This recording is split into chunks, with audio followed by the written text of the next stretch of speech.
पहला क्वेश्चन है, त्रिभुज के कोण 1:2:3 के अनुपात में हैं, तो दिए गए अनुपातों के लिए सही त्रिभुज चुनिए। ऑप्शन दिए गए हैं समबाहु त्रिभुज, समद्विबाहु त्रिभुज, समकोण त्रिभुज, अधिक कोण त्रिभुज। तो ये जो कोण का अनुपात दिया है, इनसे कौन सा त्रिभुज बनेगा। मान लेते हैं कि इनके जो कोण हैं, इनके अनुपात के रूप में 1a, 2a और 3a के अनुपात में है। अगर त्रिभुज के तीनों अंतःकोणों का योग देखा जाए तो ये होता है 180 अंश। मतलब कि ये भी तीनों कोण हैं और इनका जो योग है 180 है। मतलब 1, 2 और 3, इनका जो योग है ये 180 के बराबर है। तो ये कितना हो जाएगा, 3 2 5 1 6, 6a = 180। ए का जो मान आएगा ये आएगा 6 डिवाइड हो जाएगा 30 टाइम्स। तो ए की जो वैल्यू आई है ये 30 आई है। तो तीनों अगर एंगल देखे जाए, फर्स्ट हो गया हमारा ये एक ए है, ये हमारा कितना हो जाएगा 30। सेकंड की बात करें तो कितना हो जाएगा, ये हो जाएगा 60। और थर्ड की बात करें ये 3a है तो ये हो जाएगा 90। तो अब अगर देखें 90, 60 और 30 ये आ रहा है तो हमारा कुछ इस प्रकार से कोण बनेगा, क्योंकि एक एंगल हमारा 90 है तो 90 तो हमारा ऐसा बनेगा ही बनेगा, इस प्रकार से बन जाएगा। तो बाकी ये एक 60 हो जाएगा, एक 30 हो जाएगा, ये एक 90 रहेगा। तो ये हमारा किस प्रकार का त्रिभुज है, ये हमारा समकोण त्रिभुज है, समकोण त्रिभुज। तो देखते हैं ऑप्शन में, ऑप्शन देख लेते हैं। तो ऑप्शन नंबर जो सी है ये हमारा बिल्कुल ही सही हो जाएगा। तो बहुत ही अच्छा क्वेश्चन है, या में ऐसे क्वेश्चन पूछे जाते हैं। अगला क्वेश्चन देख लेते हैं, 2 नंबर क्या है। नंबर क्वेश्चन है, एक पुरुष या 2 महिला या 3 बच्चे किसी काम को 44 दिन में करते हैं, तो एक पुरुष, एक महिला व एक बच्चा मिलकर उसे कितने दिन में पूरा करेंगे। ऑप्शन दिए गए हैं। सबसे पहले देख लेते हैं एक पुरुष का काम कितना है। एक पुरुष काम करता है 44 दिन में। 2 महिला उसी काम को कितने दिन में करती हैं, 2 महिला उसी काम को करती हैं 44 दिन में। तो अगर एक महिला की बात करें, एक महिला की बात करें तो ये कितने दिन में करेंगी, 88 दिन में। और अगर 3 बच्चे काम करते हैं, 3 बच्चे काम करते हैं उसी काम को 44 दिन में। अगर एक बच्चे का काम देखें तो कितना हो जाएगा, 3 से 44 का गुणा हो जाएगा, 3 गुना काम हो जाएगा। तो अगर 44 का गुणा हम 3 से करें तो कितना आएगा, ये आएगा 3 चौके 12, 3 चौके 12 1 13, 132 दिन। मतलब एक पुरुष का एक दिन में काम 44 हो गया, एक महिला का एक दिन में काम 18 हो गया, एक बच्चे का काम 132। तो अगर अब एक पुरुष, एक महिला, एक बच्चे का काम देखें तो कितना हो जाएगा, 44, 88, 132। अगर हम इन तीनों का एलसीएम निकालें तो कितना आ जाएगा, ये आ जाएगा 264। तीनों का हमारा एलसीएम आ जाएगा 264। अगर 44 को इससे डिवाइड करें तो कितने बार में हो जाएगा, तो ये आ जाएगा हमारा 264 को 44 से डिवाइड करेंगे तो ये आ जाएगा 6 टाइम, 6 टाइम आएगा। अगर 88 की बात करें तो ये आएगा 3 टाइम। 132 की बात करें तो ये आएगा 2 टाइम्स। तो इस प्रकार से हमारा डिवाइड हो जाएगा। मतलब इसकी जो ये आई है ये हमारी इफिशियंसी है। पुरुष की 6 है, बच्चे की 3 है और महिला की 3 है, बच्चे की 2 है।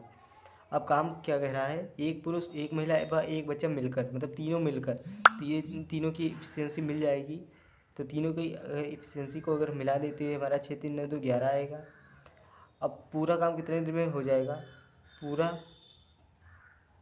काम होने में लगा समय, पूरा काम होने में लगा समय। तो टोटल हमारा काम हो रहा है 264, 264 काम हो रहा है और टोटल एफिशिएंसी हमारी 11 है। तो 11 से हम डिवाइड कर देंगे तो ये हमारे कितने बार में आएगा, 11 दूनी 22, 2 आएगा, फिर बचेगा 4, 11 चौक 44, 24 दिन आएगा। पूरा काम हमारा 24 दिन में हो जाएगा। तो ऑप्शन नंबर हमारा पहला बिल्कुल सही हो जाएगा। तो उम्मीद करते हैं आपको क्वेश्चन अच्छे से समझ में आ रहे होंगे। एक बार हम फिर आपको बता दें कि एक पुरुष की जो मतलब एक पुरुष काम को 44 दिन में करता है, 2 महिला उसी काम को 44 दिन में करती हैं तो एक महिला उसी काम को 88 दिन में करेंगी। 3 बच्चे उसी काम को 44 दिन में करते हैं तो एक बच्चा उसी काम को 132 दिन में करेगा। तो अगर तीनों को एक क्रम से लिख दें, बाकी तीनों का एलसीएम निकालेंगे तो हमारा 264 आएगा। फिर एक पुरुष काम को 44 दिन में करता है, टोटल काम 264 होता है, तो उसको जब डिवाइड करेंगे तो ये हमारा 6 आएगा। तो ये पुरुष की एफिशिएंसी है, महिला का एफिशिएंसी से ही 3 आ जाएगी, बच्चे की एफिशिएंसी 2 आएगी। पूरा काम 264 हो रहा है, तीनों की एफिशिएंसी हो जाएगी 11। तो काम कितने दिन में हो जाएगा? 264/11 हमारा 24 दिन आ जाएगा। अगला क्वेश्चन देख लेते हैं 3 नंबर। 3 साइकिल की चालों का अनुपात 2:3:5 है, उनके द्वारा लिए गए समयों का अनुपात कितना होगा? फार्मूला क्या होता है? चाल बराबर दूरी बटे समय। अगर चाल और समय में अनुपात देखा जाए तो ये व्युत्क्रमानुपाती हो जाएगा। चाल जो है ये व्युत्क्रमानुपाती है समय के, तो मतलब अगर चाल ज़्यादा होगी तो समय कम लगेगा, अगर चाल कम होगी तो समय ज़्यादा लगेगा। तो अगर चाल का अनुपात देखा जाए तो कितना है?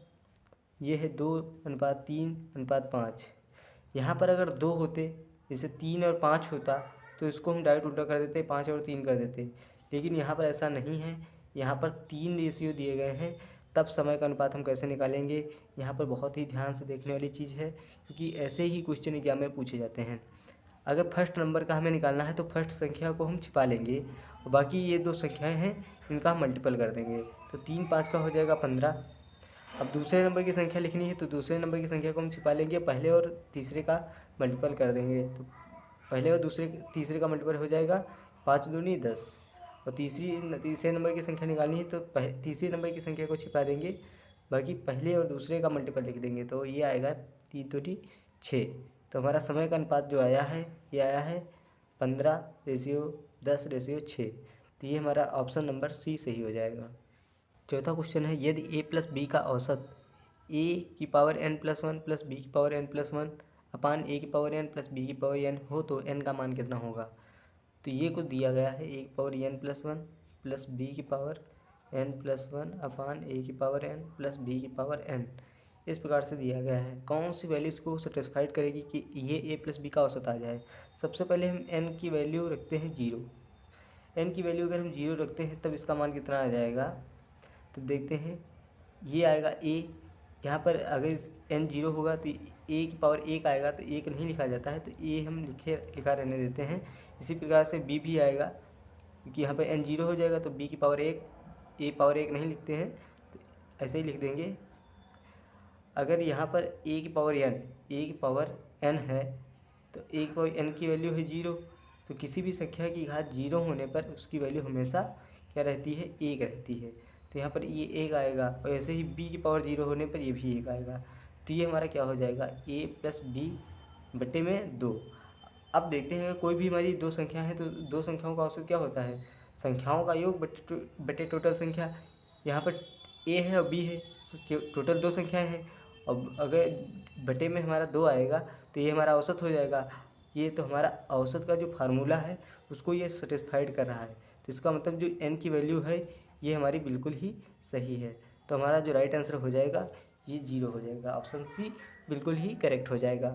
5वां क्वेश्चन देखते हैं।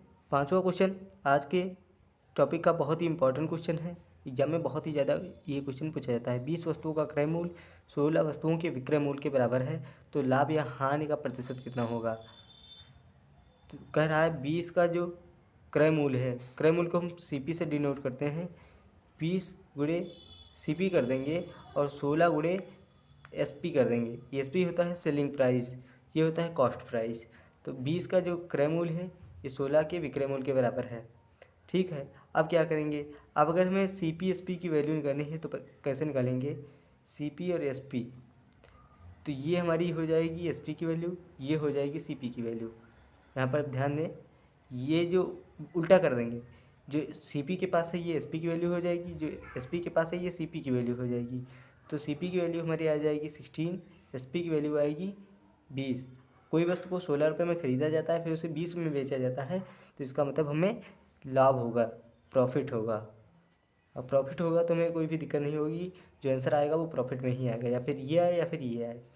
अब देखते हैं प्रॉफिट कितने रुपए की हुई है? 4 रुपये की हुई है। 16 में ख़रीदा, 20 में बेचा, तो 4 की प्रॉफिट हुई।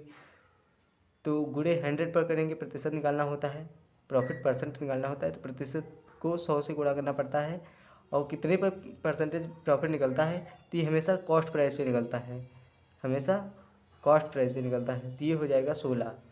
तो 4 एकम 4, 4 चौके 16, चाहे कम चाहे 25 चौके 100, तो ये हमारा 25% प्रॉफिट हुआ है, 25% प्रॉफिट हुआ है।